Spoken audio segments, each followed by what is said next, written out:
minutes.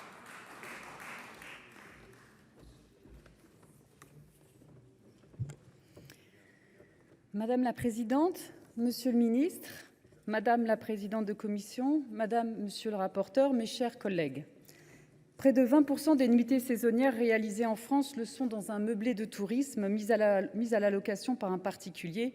Au total, il y aurait aujourd'hui, cela a été dit, 1 million de logements meublés de tourisme répartis dans plus de 23 000 communes, des chiffres en constante augmentation. Pour certains de ces particuliers, c'est une façon d'occuper leur logement lorsqu'ils en sont absents pour bénéficier d'un complément de revenus et en faire profiter des touristes de passage. 50% de ces compléments seraient inférieurs à 4 500 € annuels. Pour d'autres propriétaires, c'est une véritable manne financière, une rente particulièrement lucrative soutenue jusqu'à présent par une fiscalité avantageuse. Cette fiscalité s'est avérée tellement incitative que dans certaines métropoles, nous constatons une baisse du nombre de résidents permanents.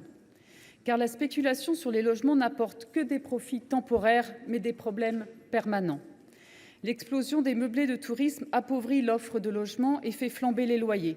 Résultat, travailleuses, travailleurs et familles sont poussés loin de leur emploi ou s'entassent dans des logements indignes.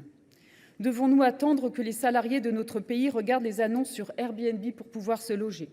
Très bien, mais il faudra tripler leur salaire car les prix des meublés de tourisme sont 3 fois plus élevés que ceux des locations longue durée. Avec les Jeux olympiques et paralympiques qui approchent, certains propriétaires expulsent leurs locataires pour faire de cet événement populaire une machine à cash. Il est urgent d'agir, mais pas seulement pour les JOP, bien sûr, car après tout, les JOP ne sont pas concernés par ce texte. C'est certain, puisque vous avez habilement manœuvré pour rendre inopérants les amendements contre la niche fiscale adoptés au Sénat lors du PLF 2024. Saluons votre mépris du travail parlementaire. Dans mon département de Seine-et-Marne, il y a plusieurs exemples. Je vous prendrai sur celui de Céris, à Val d'Europe, qui a été cité. Céris, c'est le territoire d'implantation de Disneyland. En décembre dernier, j'ai rencontré le maire de cette commune de 9 000 habitants où 106 logements étaient déjà loués comme meublés de tourisme en 2018. En 2023, il y en avait 320, ce qui représente une augmentation de 200% en 5 ans. À la porte du palais de Mickey, de Blanche-Neige et des autres, on est loin, très loin du conte de fées pour se loger. Cannibalisation, c'est le terme employé par le maire de cette commune pour décrire la situation. Cannibalisation qui déstructure un quartier avec la disparition de commerces de proximité utiles au quotidien des habitants. Cannibalisation qui pèse sur les services publics, comme sur les écoles dont les classes sont menacées de fermeture faute d'élèves en nombre suffisant, les familles n'ayant plus leur place dans la ville. Je pense également à ces 2 jeunes, Télio et Tony, engagés dans leur conseil régional de jeunes en Île-de-France et en Nouvelle-Aquitaine, que j'ai pu auditionner, qui alertent sur l'impossibilité pour les étudiants et les jeunes actifs de se loger décemment. Cette cannibalisation met à mal notre jeunesse qui a soif d'autonomie. Avec ce texte, nous allons enfin pouvoir inciter certains de ces logements à revenir sur le marché de la location traditionnelle et c'est une bonne chose. Nous proposerons des améliorations pour une fiscalité plus juste, pour un meilleur encadrement de la mise en location et pour renforcer le pouvoir de contrôle des collectivités.